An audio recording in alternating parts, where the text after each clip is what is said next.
Hey, it's Chuck Armstrong with Loudwire Nights, and this is Loudwire Nights On Demand. It was great catching up with Jay Buchanan, frontman of Rival Sons, as we celebrated everything going on in their world. This first aired on Wednesday, October 2nd. Enjoy. Well, last year, Rival Sons released two powerful records, first Dark Fighter and then the follow-up Lightbringer. And in support of that new music, they toured the country, and I feel confident in saying catching Rival Sons in support of those albums was one of the best live experiences I've had in recent memory.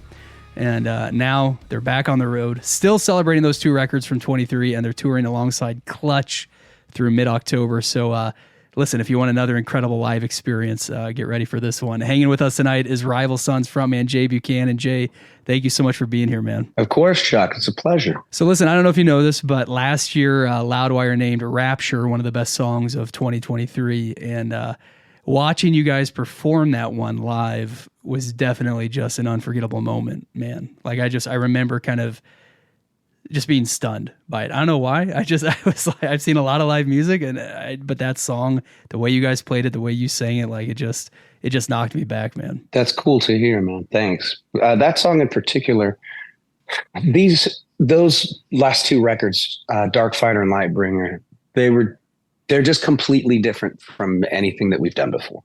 And I know, like, a listener can look at it and, sonically, we took a lot of different risks and turns, but there are songs like Rapture is a prime example of what the ethos, of the song actually is.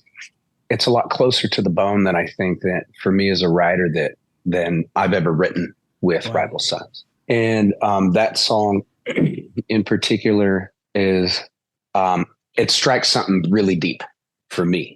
So when I hear other people talk about that song, that's one I'm always really happy to hear that people like it, because it was written from a really vulnerable place. And going out on a limb like that, a lot of the time it just, you never know how people are going to respond to things, but knowing that it's affected, certain people in that same way, Yeah.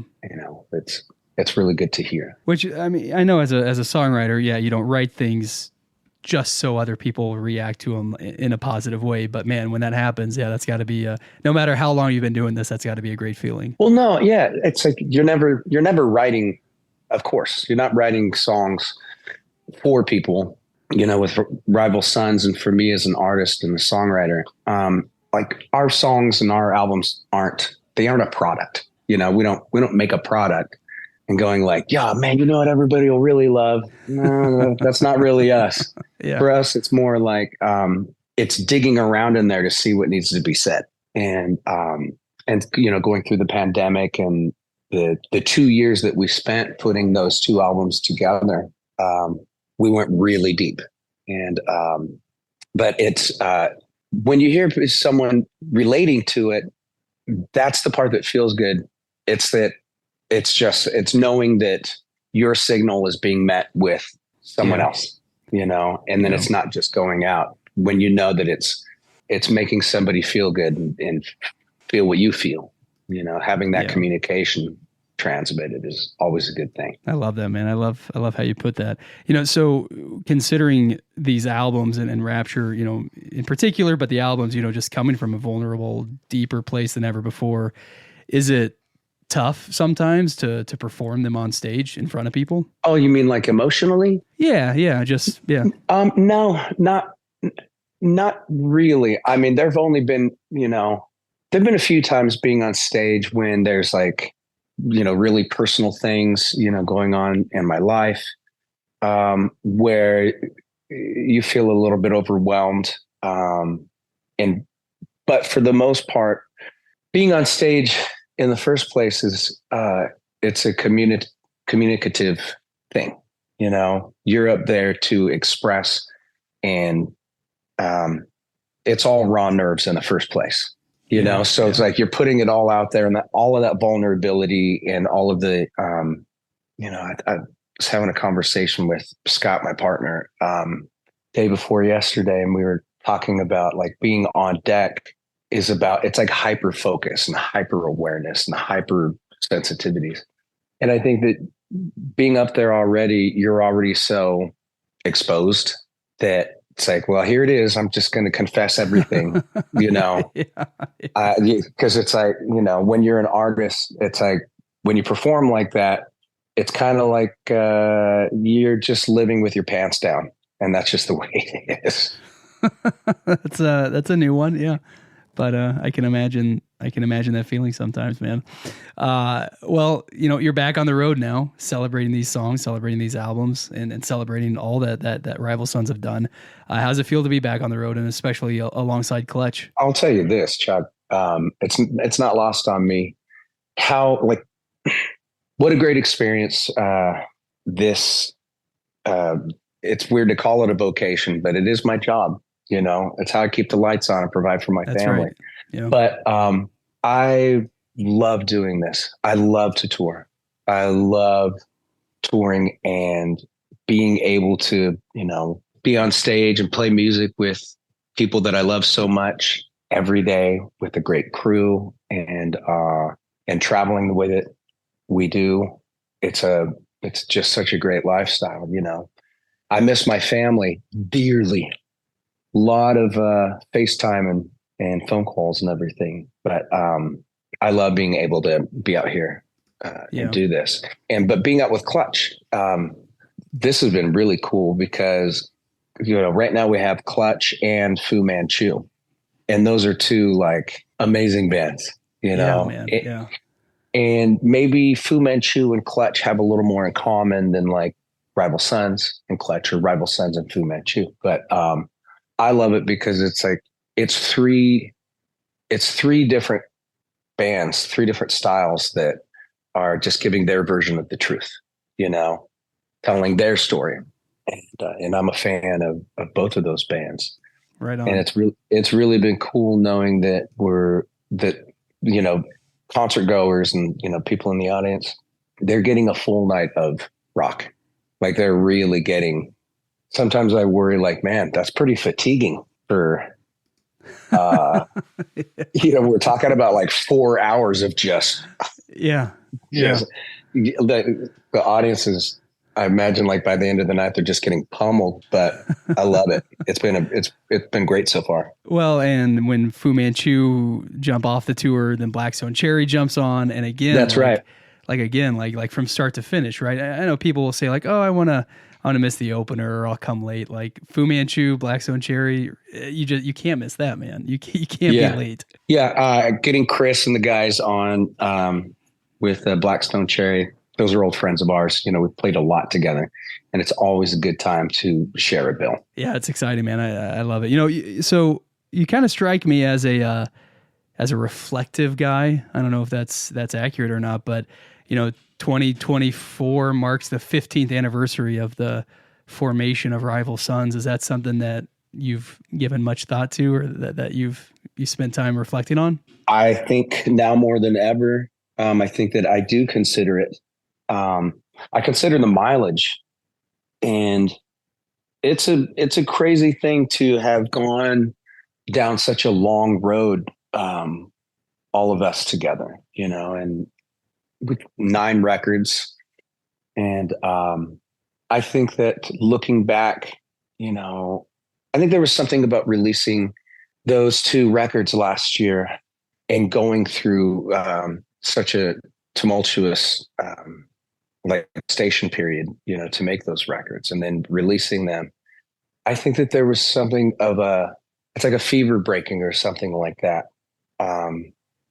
Because creatively we went so deep in order to make those records that I feel like it released some unrequited ideals, and creativity that I was always looking for with the band.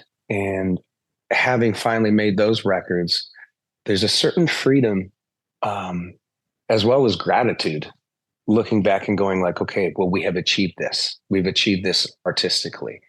Now, which direction do we want to go in for the next records?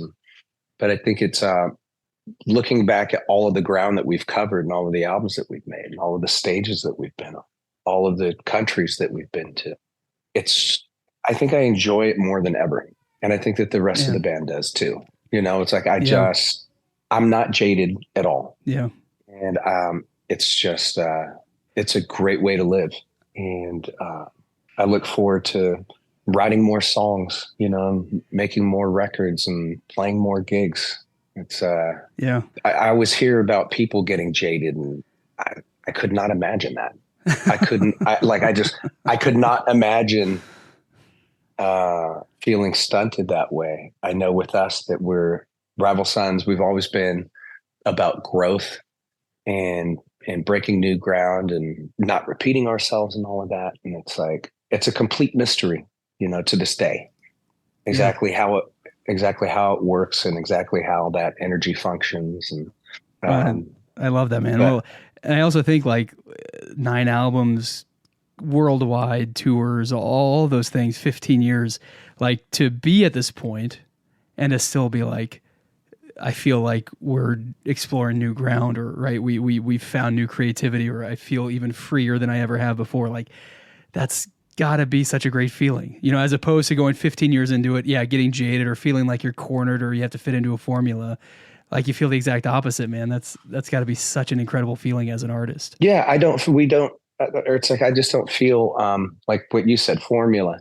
We don't really have a formula, and we've taken a lot of the blueprints, early on. It's like, okay, we're a rock band, but we cover a lot more ground than just rock music. But I think that not having a formula and not having like a blueprint that we have to or care to adhere to strictly, and just stretch things out. Because I think for us, it's about not adhering to those parameters of the genre, right?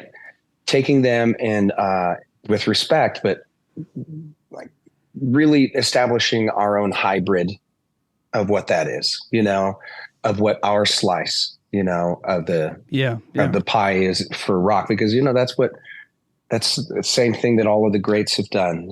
Jack White has been doing that, for years. And we've seen the Black Keys do it, and we definitely Queens of the Stone Age and these other contemporary rock bands that are so fantastic. But we're just doing that same thing of trying to make our own signature sound. Yeah.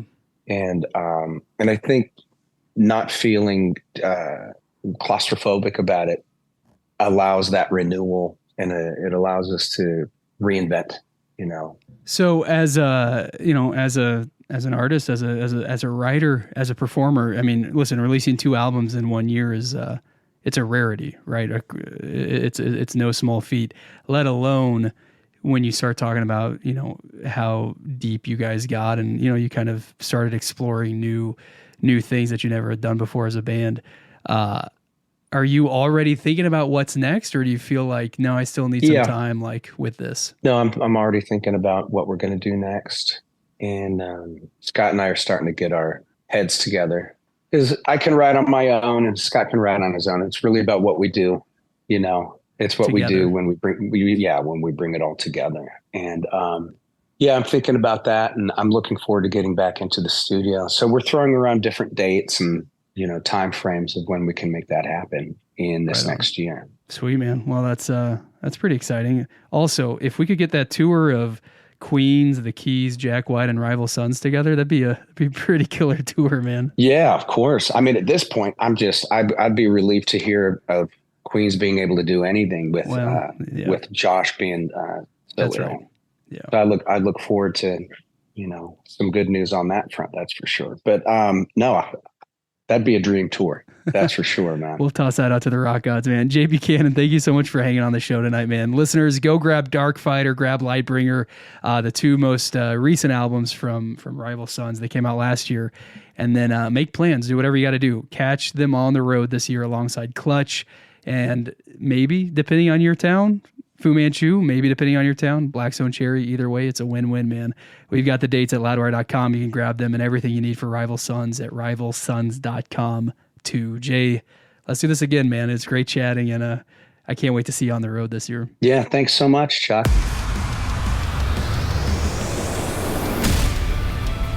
That wraps up this episode of Loudwire Nights on Demand. Stay caught up with everything happening in the world of rock and metal on the Loudwire app and at loudwire.com.